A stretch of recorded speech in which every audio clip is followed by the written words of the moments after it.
Ladies and gentlemen, welcome back to the next episode of Life's Black Belts. As always, I am your host, Eric Alders, and it is my honor and privilege to bring you our Life's Black Belt guest today, who is Mr. Bill Protzmann. He is an accomplished musician. He is an author of a book called More Than Human: The Value of Cultivating the Human Spirit in Your Organization.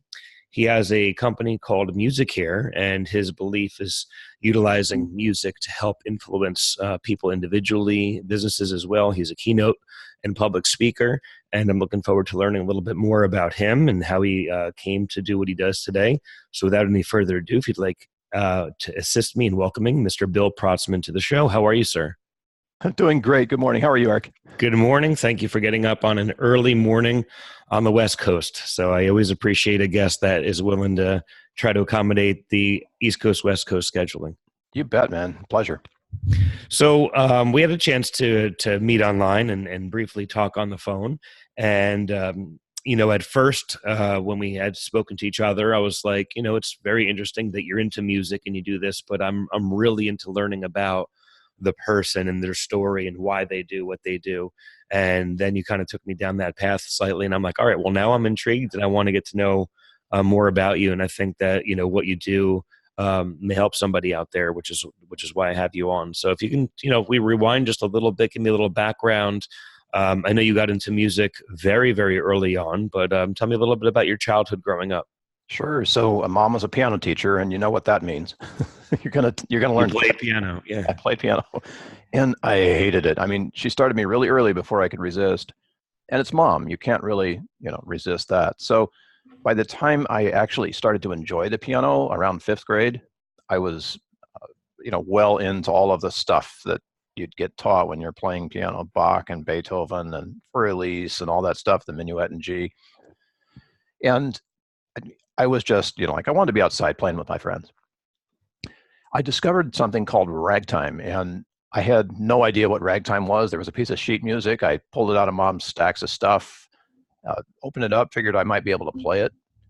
And I learned to play this dang thing and volunteered, don't ask me why, I volunteered to play the piano in front of my entire school. I was going to the small private school at the time, a few hundred people, at an assembly that we had regularly. And so I didn't tell anybody I was going to play.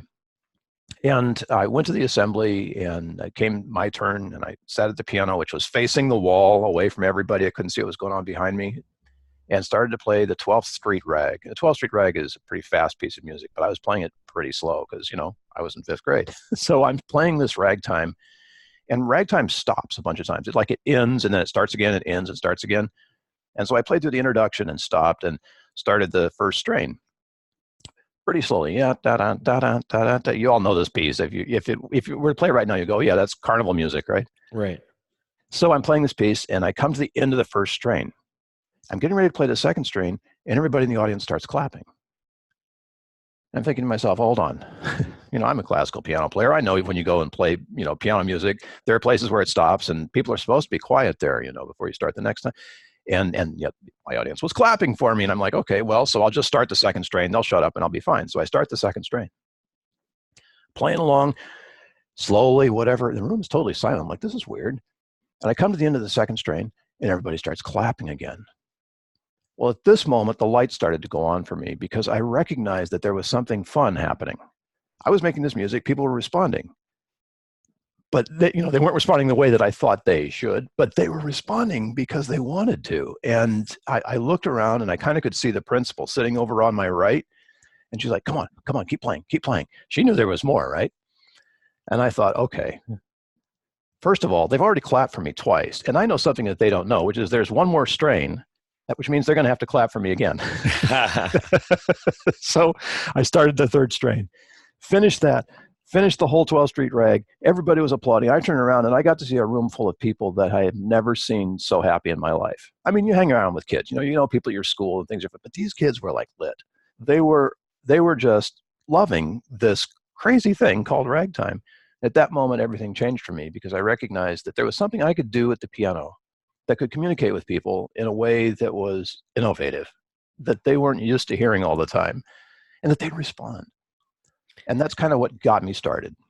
So prior to that experience, did it feel more like a, work to you because it's what your Yeah, mom did and your mom was making you practice and you had to just sit there and play and you had never quite connected to it yourself until that moment? exactly. Yeah, I didn't really see the point, until it became fun for me. And at that point, it became fun. Now, at that point, were you considering yourself someone that was, the average student? Were you on the popular side of things and not so popular side of things? Because it seemed like this moment really stood out to you. So, aside from connecting to people, was it exciting that now you were a little more significant and being noticed to your classmates and your peers? Yeah, a little bit. There's a lot of that, of course, when you're a kid and people pay attention to you. That's amazing stuff, right? And it continued because the movie The Sting came out shortly after that. I had no idea The Sting was coming out, and they were playing ragtime. They were playing Scott Joplin on pop radio in the San Francisco Bay Area in the '70s. It was crazy. So I had a great run, if you can say it that way. But Right. playing something that got people out of their normal spot. I mean, I probably could have learned to play some Elton John or something. I think I did learn Yellow Brick Road, some of that stuff. But um, this was this was unique because it shifted people out of their place, and it wasn't so much about being popular because I was a geek basically growing up, but it was about being able to connect to people that I wouldn't otherwise connect with. Eric. So I had this modality that let me get through to people in a way that other people couldn't, and not just one kind of people, but all the people. Everybody responded to this crazy music in some way, and that was amazing. Well, I think that's the one thing that music does across all ages and cultures is it connects people. Yeah, yeah, Even in storytelling, like for myself, I credit my dad a lot for exposing me to a lot of great music. He had tons of 45s and regular, full size albums, but from the Doors to the Beatles to 50s doo wop to 70s disco, and he would hear a song and it would always be connected to a story. When I first yeah, heard this song, I was driving in my car, or I met this person, or I was with my friends here.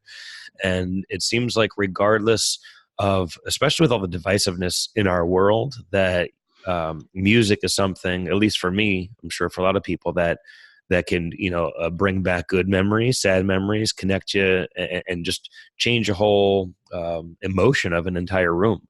So for the fact that you started connecting to that at fifth grade was pretty cool for you. yeah. It's pretty powerful. It's taken me the rest of my life to understand it, Sure, and of I'm still course. working on that. But we have all this research and stuff that gives us the science. But if you're a musician, and this has happened to me so many times, if you're a musician, you're playing for people in some way, whatever the way is, formal or not, that connection happens. The connection you're talking about, it happens. And wow, what you can do with that. It's way more than just being able to bring back memories or connect with a room full of people. There's the science is that there's so much happening to you if you listen that you wouldn't experience otherwise, right? And it doesn't really matter what the music is. Turns out the music you love is more powerful. But if you're listening to anything, sound and rhythm, it's going to change you. And like you, I discovered all that. I found out about the Beatles, but I went through jazz from the very beginnings all the way up to the present day. So I would have gotten through Louis Armstrong back in the '70s, something like that. Took me a while to discover Miles and then the modern jazz play. But the idea is that there's so much in all of that richness that Mhm. just reaches out and creates the connection that you're talking about, or helps us relax, or does all those other amazing things that music does for us. Absolutely. No, I love jazz. I'm also a huge fan of Dave Matthews Band, which to me is just such Yeah, an eclectic music group, tying guitars and horns and violins and all these different instruments you wouldn't imagine would be on stage. And a lot of times I'll talk to friends and like, he sounds all right on the radio or whatever. I'm like, you don't understand. You have to see these guys yeah, play live. yeah, The sound that comes out is beyond that. Like I try to say to people that it's like it penetrates my soul when you not only see the fun that they're having producing it, but the vibe. You feel an energy amongst the crowd, and people kind of look around at each other and just kind of smile and nod that we're all like sharing, like, hey, you feeling this also? Because I'm feeling something special here. yeah, And I imagine that's maybe what's drawn you into it because you actually have the power of just also producing it, not just listening to it. Where I'm at, like, I casually play the guitar, but I'm often just sitting back and listening to it. You have an opportunity to express what you're feeling through your music. Did that serve you at all growing up? If you were going through different things, or did you always fall back on writing some music or playing something? Yeah, I did, and not because I felt like I had alternatives. I was a pretty depressed kid, teenager, and I found later in life that what music had done for me at that time, and what still does for me, is it lets me feel those deep emotions, those big emotions, without having to act out on them. So I can feel a big thing in safety, and it kind of flows through me, and I let it go. And as I discovered that that's what was happening, like later in life, much later in life, I was in my 40s before I was able to figure out what was going on there. I realized how important playing the piano had been for me. Not so much because I was able to play for people and all that, that's part of it too, but it was there as a therapeutic tool. And it was actually minding me emotionally for all of those years that I've been using it. And my job is to find the big emotions in the music and then perform them authentically. You can't find them if you can't feel them. So Absolutely. it was a gift in some ways to be able to feel that deeply, but it was also such a easy way of being able to let those feelings have voice without a need for destructive energy associated with them, if that makes sense. It does make a lot of sense. I mean, my daughters also happen to be dancers, so I relate to music through them a lot differently because it's watching how someone could feel music Yeah, and it produces movement in their body. And you could see when someone's just doing moves and when someone is performing. And when yeah, they've really connected to it and they're telling a story, and like you could almost feel the crowd go very quiet. I remember, watching them very young and they're very cutesy. They're 13 now, and over the last few years have stood out. It's like, well, you're like a dancer now. And I remember both of my daughters this past year dancing on stage at a competition, sitting like, where did you come from? And people coming up to me like, wow, where did they come from? And I'm like, it just, for some reason, they just connected all of a sudden. And I'm glad that they have that as a teenager. You mentioned as a teenager, you were going through some hard times. It's a tough time for anybody. What was going on for you? I don't know if there was a what that was so much there. Being an outsider has always been tough for me, and that's fine. I mean, there are groups I fit into, but I don't belong like other people do. I'm not. Although I played in the band in school, I wasn't a band geek, and though I, related in some ways to athletes and was on some teams, I wasn't a sports, whatever you call it. I just didn't fit. So things are pretty lonely in spite of this ability to create music for people, and connect. Still pretty lonely. So keeping music close to my heart helped me belong to something that was important and therapeutic for me. And looking back on it, I'm so glad I had that. Otherwise, I don't know where I would have fit. Well, you mentioned that you didn't really start to understand it, and you're still trying to understand it until later in life. So Yeah. during your teen years when you were having these struggles but still had music, what path were you following through school or college or, just growing up and trying to figure out who you were? If music wasn't quite the thing yet to, totally give you that therapeutic meditation or release that I guess it is for you now. How did you find that you were able to navigate through those times? Well, sort of grin and bear it. So I was raised in a sort of in a stiff upper lip family, the way that guys are taught to not feel too big, not express too big, but just to keep grinding it on. And I did that. Managed to get some decent grades. Did okay in school. All the expectations that were there for me, um, I rose to meet them because that's what kids do. So I did, and that was fine, and it got me down the road. But there was always this thing tugging at me to play, to play something. I didn't do a music major my first trip through college, and I graduated with an English major. Did my music major the second time because I felt it was important, but that was years later. I mean, I think I graduated in '99 with my music degree, so that was years after I'd graduated the first time. And keeping the pot boiling, if you will, on the music side while doing all the other things professionally, running my IT business, all of that kind of stuff. It's always been sort of a double path, and just keeping active in that path and keeping curious about what music is doing has helped me to get to this place. So talk about for that for a moment. You mentioned that you were a part of an IT company. So how did that come into your life? Sure, I got started in IT when AT&T broke up, and it's all back together now.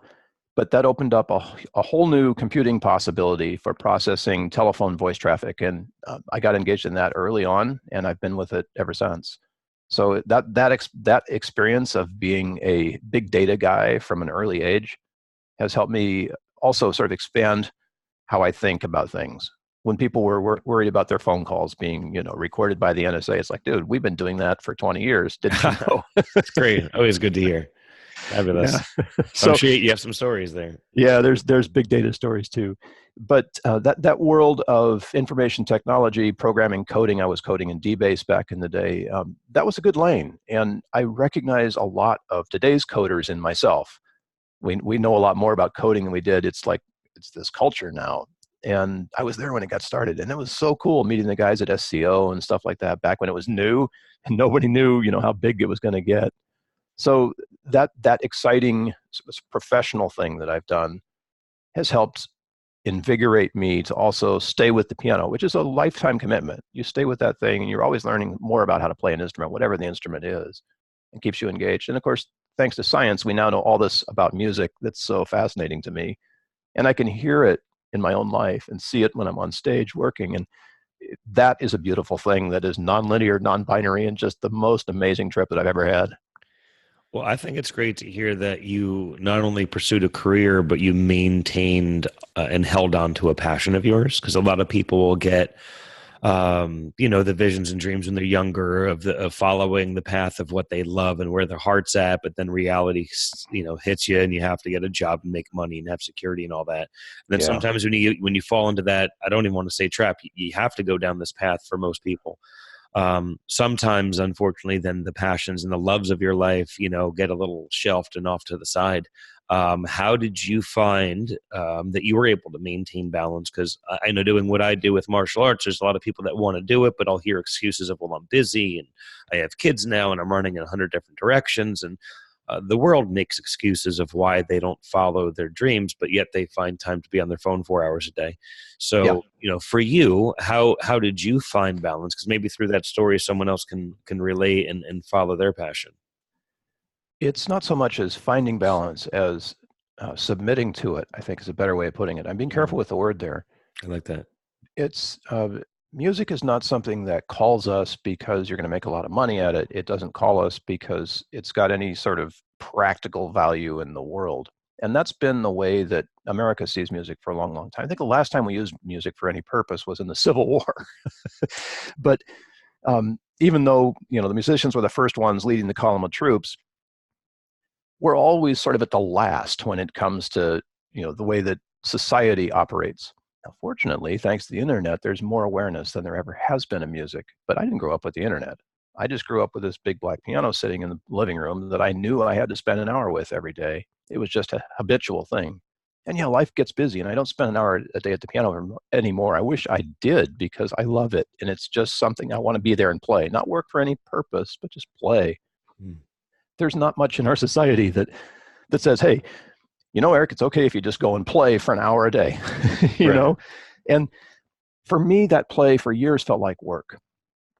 It started to shift when I realized that just being there and even practicing the most bonehead stuff also needed to be play in order for it to mind me, in order for it to care for me.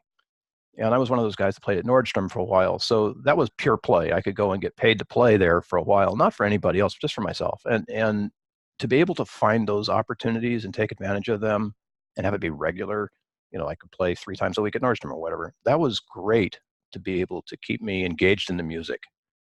And I needed to be engaged in the music. It's something that doesn't go away. It's my other marriage.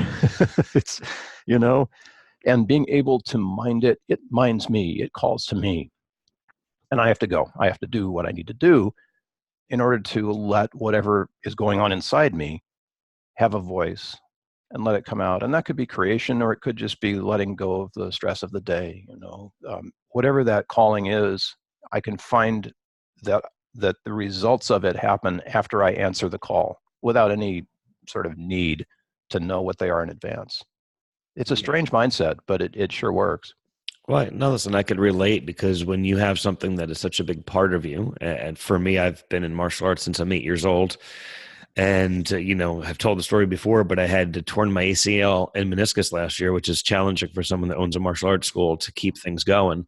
Yeah. And we worked around it, and I, within 2 weeks, I was on the floor teaching in a full brace, but having other people demonstrate and in pain, but doing it. The challenge for me was that I was such an athletic person all the time that part of my identity got stripped away for a little while. And that was my outlet. That was my meditation. That was my de-stressor. And I had to battle depression for a little bit, not just the pain, to try to overcome the thoughts of, will I ever be who I was again? And I had to realize that it's not who I am. It's just a part of who I am. So I have to use the opportunity to find other avenues currently to enjoy being with family or friends, or just sitting outside and enjoying a beautiful sunrise, or picking up the guitar, which I keep picking up and putting down for 20 years, hoping that one day I'll be better. Just try to find other paths. And it seems like that's what it is for you as well with music, because when you're not around it, you feel like you're missing something in your life, and you have to bring it in every so often just to feel, I would imagine. Yeah, that's true. And there are times where I literally can't get to a piano for a period of time, but we have, music we can play on our flat screens and all of that. And that, thank heaven, is amazing. There's also the science that is, that blows me away. If you rehearse pieces mentally, just thinking them through in your head, without even moving your fingers or whatever, the science is that that's very good practice. Huh. And if you think about it from a physiological place, there's a song that that has memories and feelings associated with it, and you remember that song, your body experiences the emotions 100%. Without you having to do anything. You don't have to hear the song, you just remember it. And that is so cool. Well, that's the one thing I was saying before about music, just striking emotion immediately. I mean, there's some songs I think of friends or family members that have passed, and within a couple of chords of it, you could be in tears immediately. You know what I mean, or whatever the connection may be. So, bridge the gap for us on how music, was something that you enjoyed doing and playing and being a part of, and then because you're talking about research a lot, did you find that through college? When did you connect utilizing music to help others, and then it took you down this path of working one-on-one with individuals and organizations and writing your book and so on? I've always had a pretty unique approach to music. If you see a concert, I'll come on stage, of course, but I also spend some time communicating with the audience in words. How does this music affect me? What is it like to perform it? What are the various responses that people have had to this same piece of music? And they're all over the place. I think that the great challenge of our time is to become more aware of that, more aware of how the music is actually working on us. And not just music that we need to sort of intervene on things like music for relaxation. Oh, that's great. But guess what? Music also can upregulate you. And if you know that, and you need to be upregulated, grab some music. I mean, even just remembering it is enough. The theme from Rocky is amazing, Right. And that's going to get you moving. It's just... Well, who do you see at the gym ever that doesn't have, headphones on? Exactly. Yeah. So what I want to see is all of the, we have this anger issue today in the world.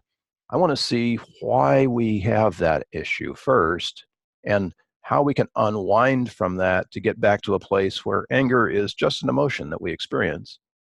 Because if you can experience it without the triggering effect, then you've got power. And so many of us are just stuffing that anger until it leaks out in social media and breaks things and hurts people. And that's not necessary. What we have to do is unpack that anger safely. And music will do that, provided that you are aware of it and allow it. I mean, it's going to do that for you whether you want it to or not. But if you invite that music in, wow, you can really change things in positive ways. So let's say without you knowing someone's specific story of what songs, individually connect to their story. Yeah. If you're just dealing with a client of yours that's feeling whatever change they want, whatever emotion they're trying to strike up. So let's say if it's anger that you just brought up, is there certain types of music, tones, lyrics that may ease them up? Because obviously if you know their story and there's a certain song from their childhood that makes them remember this amazing memory and you can play that for them, cool, but it's not the same for everyone. So is there some sort of generic overall study in science that you've learned that certain sounds or tones are able to drive emotion in a certain way? I mean, the only thing I could think of without being a musician off the top of my head is watching a movie. Especially I remember seeing a scene on YouTube. It was like watching a horror movie scene with the typical horror soundtrack that went with it and the emotions you feel, and then laying over it almost like Disney music. and watching the same scene, it was completely different. So it's only, Yeah, is there completely different. music like that you're able to generically help people with? Music therapists and the researchers have been very interested in this question, because if we can just find the right music for the right situation, then we can fix it all, right? That's our Western mindset. But music isn't like that. There's 7 billion of us in the world. And the science is that every one of us has our own favorite music. Now, a lot of people like the same kind of music. So you get, stadium concerts. Everybody goes to hear Dave Matthews Band when they come to town. There's a certain giant culture of people that point more or less in the direction of what we can call pop music or jazz or whatever genre you like to say. But when it comes right down to it, even with those genres, you're going to have your favorites. And the science is that the music that you love, there's an emotional connection, is the music that's most powerful for you. And whatever that music is, we need to find that and then, of course, use it to be able to support the emotions that you don't want to feel as well as the ones that you do. We'll get back to that in a second. So when it comes to anger, we have this amazing genre, a way of life actually, called hip hop.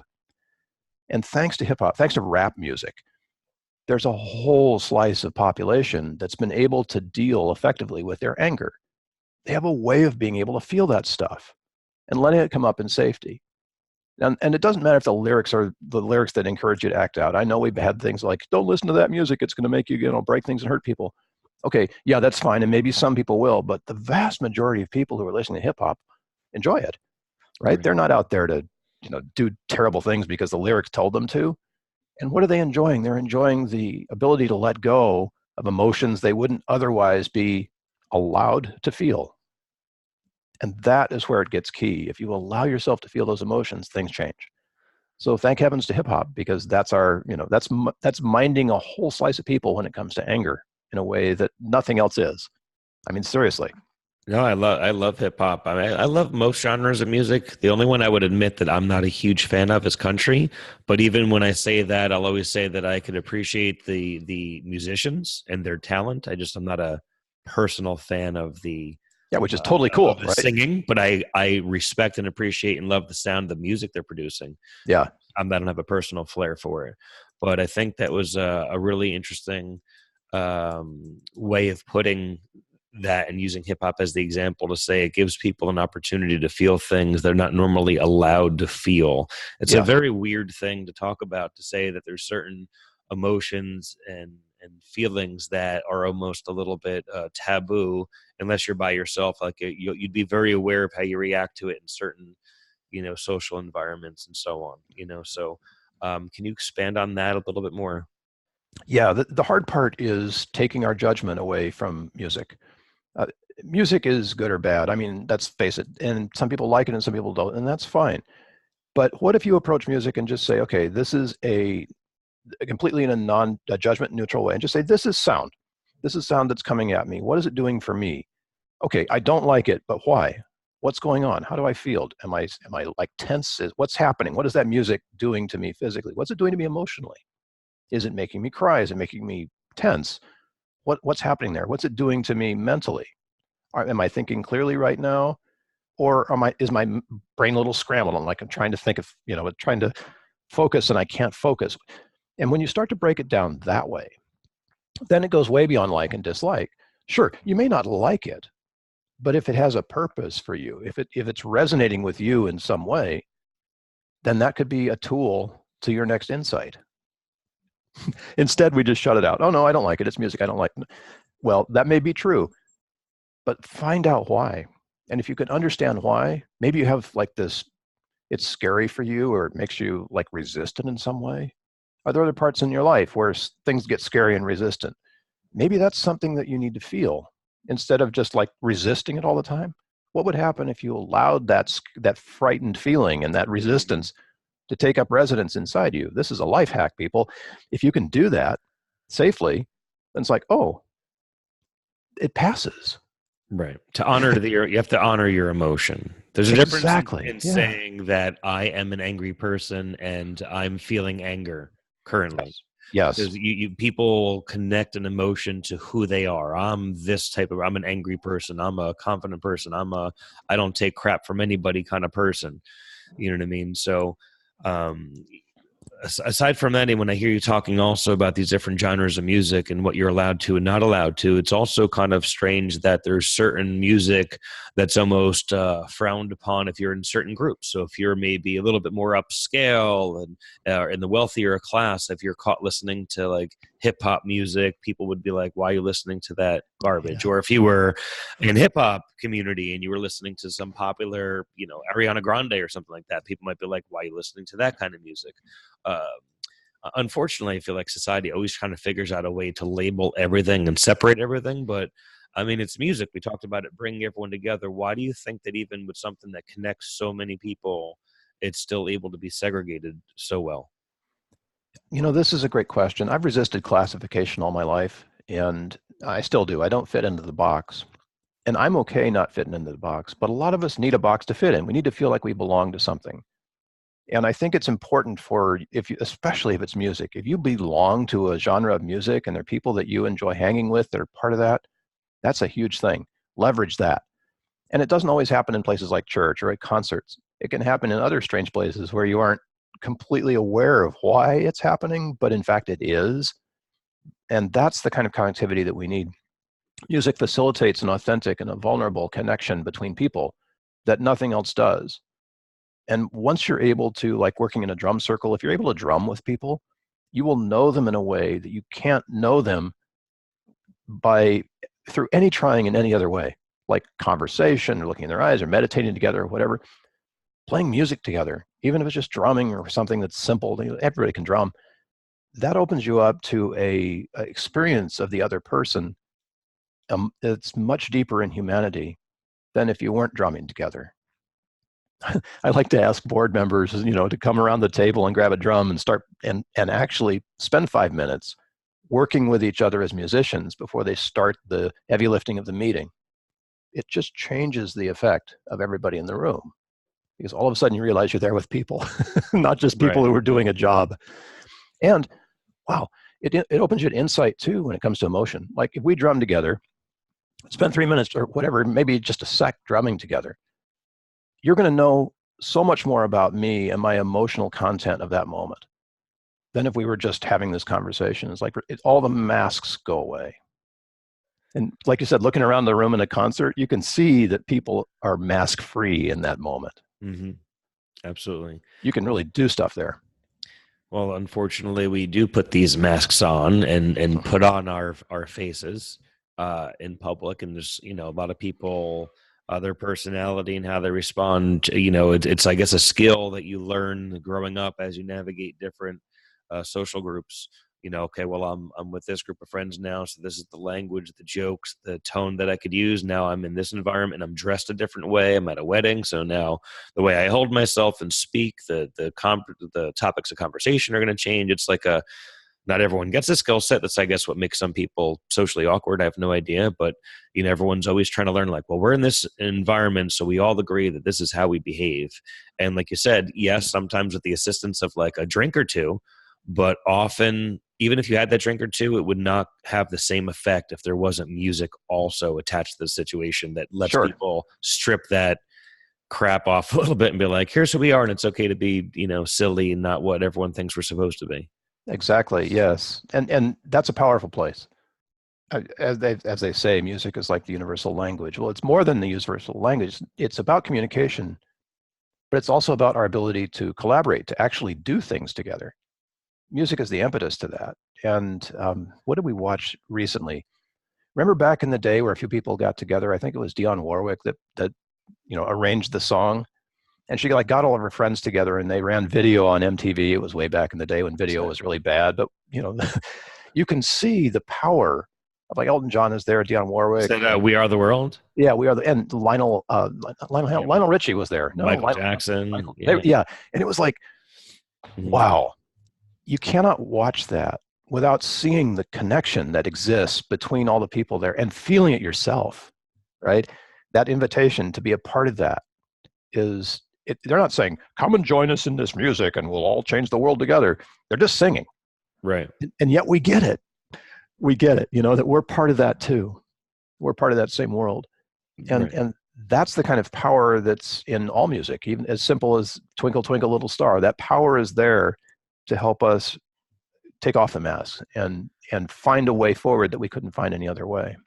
So, how do you use your knowledge and your studies to get this message out to people, whether it's an individual or a group or a corporation or whatever it may be? It's a passion that you've taken upon yourself. You could have just stuck to enjoying it for yourself and playing for people, but you want to utilize music to help people. Why and how do you do that? The how is the most challenging one, because there's a barrier in our society to taking better care of ourselves. We tend to still run to the experts.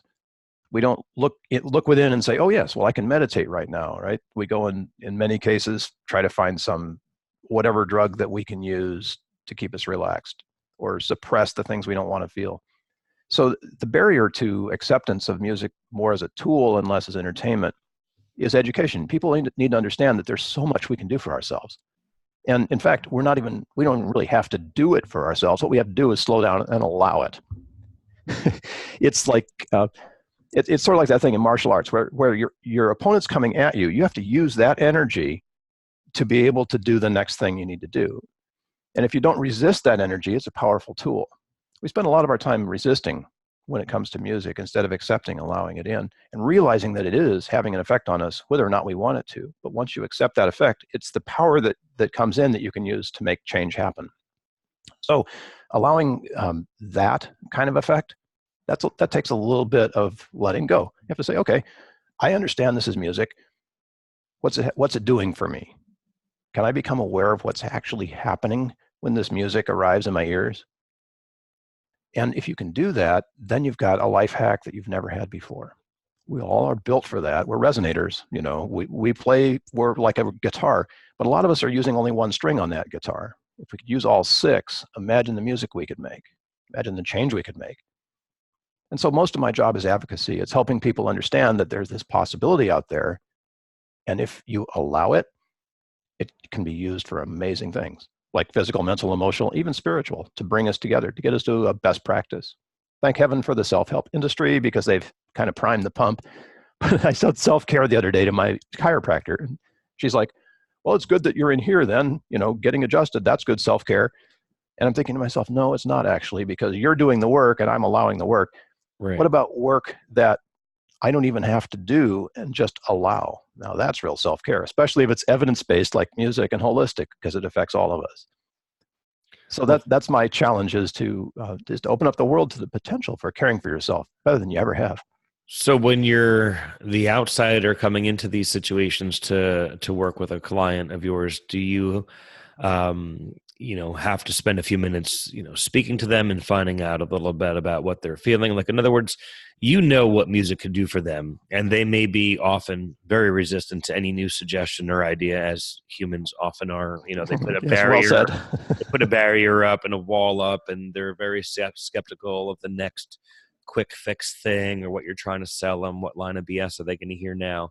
So how do you break through that when, you have something that if they practiced it would help them? Is there a certain, or if someone's listening to this and they're, hey, I'm battling anger, depression, whatever it may be, is there a certain couple of steps, generically, that someone could do, like whether it's, sit in a room, take a few moments and set your state, think of what's on your mind? Like, how would you kind of like generically guide someone through the process of using music to self-care? Sure. It begins with becoming aware of what you're feeling. And many of us, especially guys, we tend to stuff feelings we don't want. And that's psychologically not a great thing.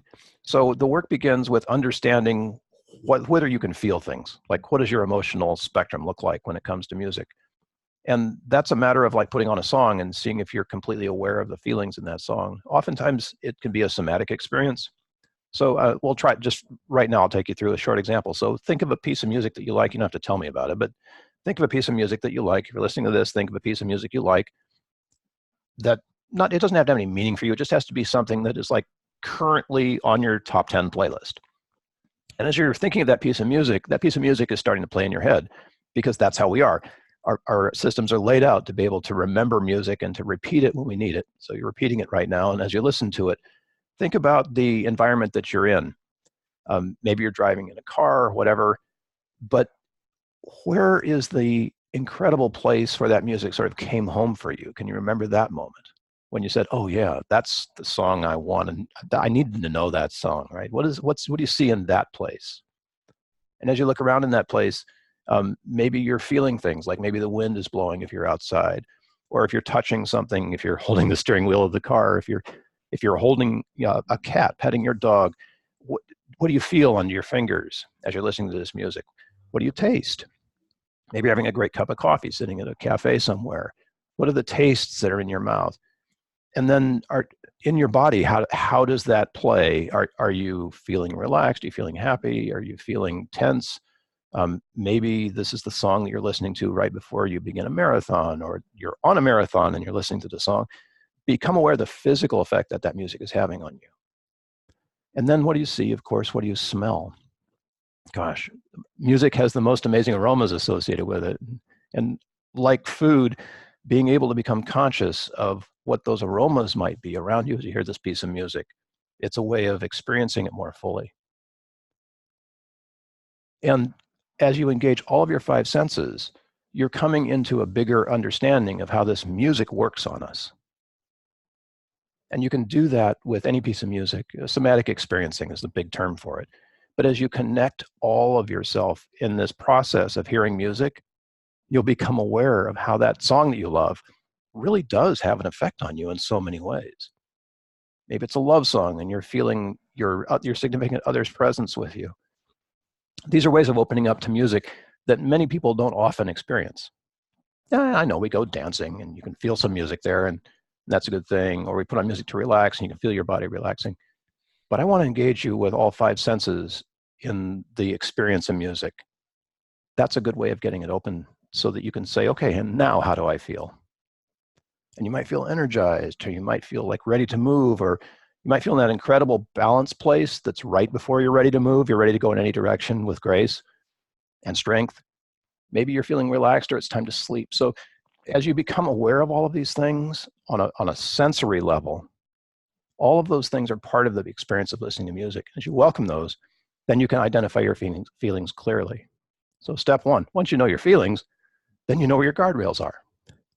And you know how far toward anger you can go before it's a problem, and how far toward joy you can go before it's unsustainable. And you start to see yourself as more of an emotional being, and not in a bad sense, but as a feeling being who really can use the emotions that are inside of all of us to move forward in life, whatever that forward direction might look like, or keep yourself safe, whatever that direction might look like. Fear is a great thing for keeping us safe, right? Absolutely. Or if you're in a situation where somebody's pissed you off and you're angry, you can say, oh my gosh, I don't know why, but that happened. And here's this anger that doesn't require a response welling up inside me. And if I don't break things and hurt people, what can I do with that energy? You get that momentary awareness where you can say, yeah, I'm angry. What am I going to do with this? And maybe you're going to do something good with it. So this is the way that music lets us become more aware of our own stuff, of our own, what's going on behind the mask, to bring it to a place where we can act with it. And when you're able to even act on the big emotions like fear and anger and safety, that's power. That's power you can use. You know this from never attack in anger, right. I think is what they say. Mm-hmm. And that doesn't mean that you don't have anger. It means you don't use it to attack, right? You can have that emotion, but if you get all scrambled in your anger, that's not so good.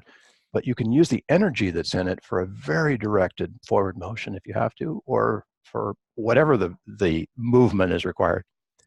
So this becoming aware of the effect of music on a deeper level, that's sort of step one. From that, wow, it can go almost anywhere. Physical healing, behavioral health, mental health, even doing things that create connection with human beings. And this is a perfect hack to be able to get in there and get out in front of that anger that we were talking about earlier. Let some of the steam out of that. Let those feelings move. Well, I think it makes a lot of sense, and it's beautiful the way it's put. It reminds me a little bit. I'm not sure if you're familiar with Eckhart Tolle. And the power of now. And power of now. And so what your process that you described there for someone that you'd sit down with, and just listening to it was reminding me of some of those similar ideas of meditation where a lot of us are guided by our self-talk, whether that dialogue is positive or negative. Our egos are constantly taking us in crazy directions. If you're thinking about the tastes and the smells and the feelings and all these different senses you're utilizing to experience the music, the situation, while you really deeply connect to all that, the chatter quiets down a little bit, and you're able to control the thoughts a little bit more. Because often when we're losing it in a different way, it's because just our mind is just hitting so many things at one time, and it comes to a volcanic explosion at some point. And I think what you're saying is taking a step back and breathe and using it as a tool to come into the present moment and figure out why you're thinking what you're feeling, and maybe how to utilize that to just step one, recognize it. And then at least once you recognize it, you at least know what you're dealing with, and then you can take it, step by step. So at least for me, listening to you, that's how it connected me to it. Yeah, I think you've got it, because that recognition is something we often suppress, especially if it's feelings we don't like. And sound is always working on us. It's not like we're not able to respond to sound. We do.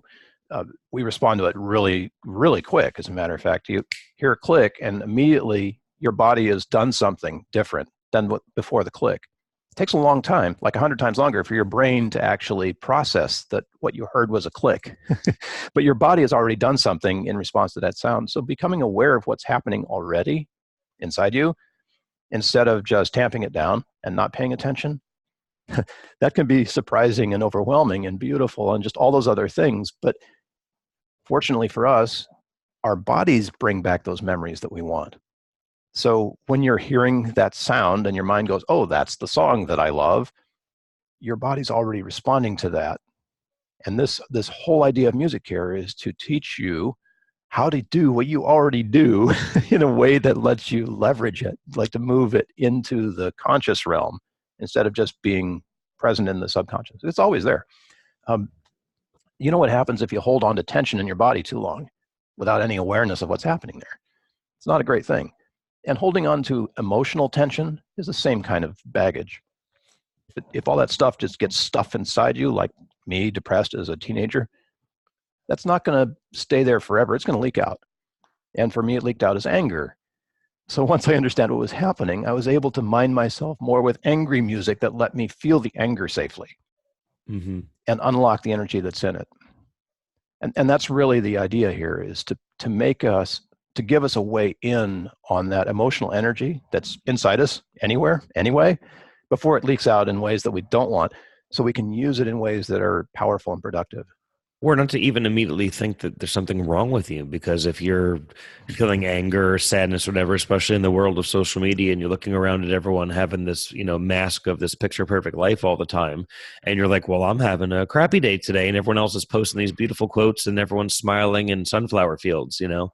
So there must be something wrong with me, or why am I angry all the time, or there must be something wrong with me, because we always reflect back onto ourselves, and it's always like, I don't know why our ego automatically makes us like the worst person in the world all the time, instead of being like, you're awesome.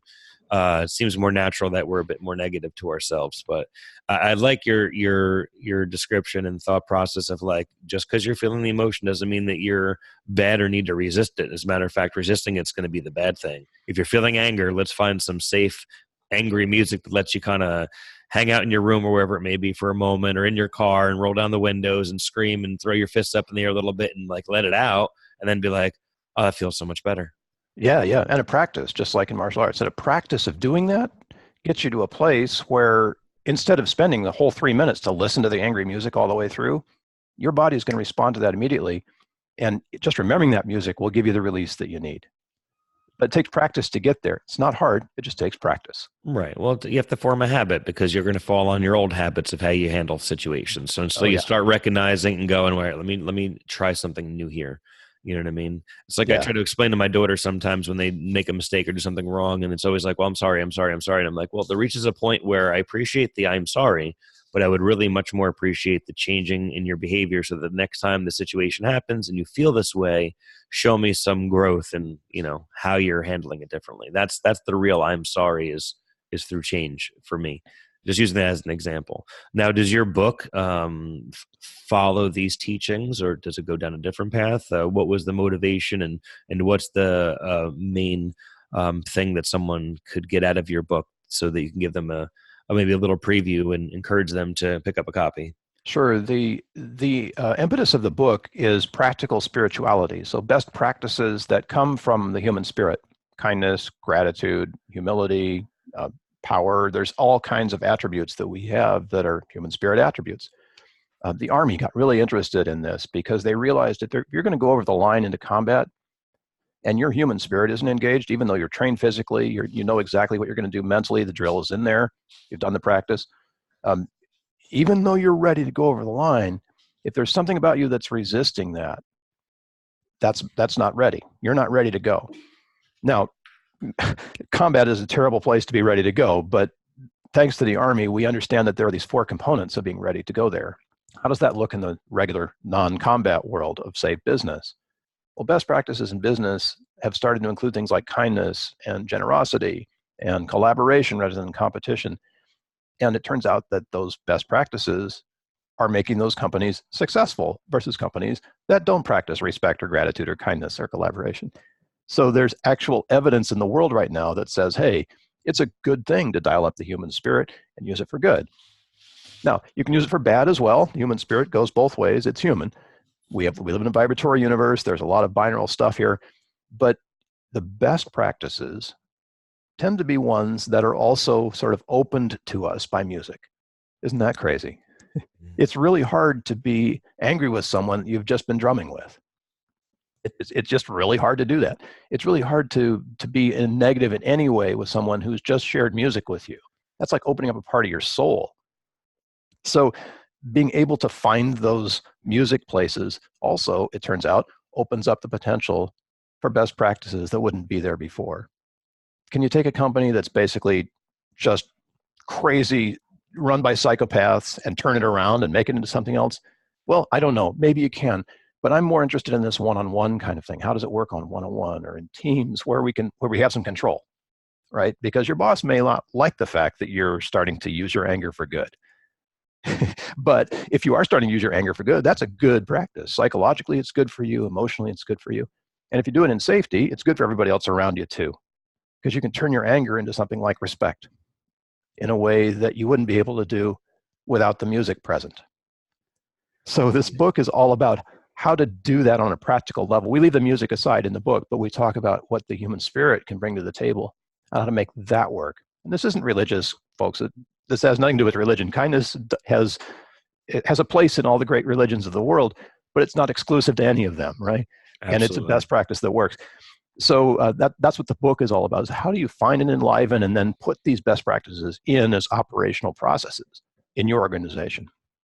I love it. And they would be able to pick up a copy. I'll obviously put on our show notes, but on Amazon, Thank you. would be able to find it as well. I'll be able to lead everyone to your website. It seems to be the hub of just about everything for you, which is billprotzmann.com, correct? Yep, that'll get you there. Plenty of free information and how-to out there. I've written tons of articles. So yeah, I'm out there in the world. You don't have to like find me and specifically ask me, but I wish you would, because it's great to hook up with people on this level of emotional content and music and be able to enliven your life through just a conversation of how to make that happen. Excellent. And if you were, and you've definitely dropped a lot of insight and knowledge so far in just this short interview, is there whether it's a quote, a story, or any parting ideas, thoughts, or words that you would like to leave the audience with to wrap things up? Sure. I think we're much more courageous and brave than we like to let ourselves believe. I've seen that in so many ways. We see it with our kids all the time, Eric, watching our kids grow up and do things like you were talking about your daughter. I look at my kids and go, how did they learn to do this? And I think that comes from a place of inner courage. And I think that courage is inside all of us to do remarkable things. So with that said, I like to say, change your music, change your life.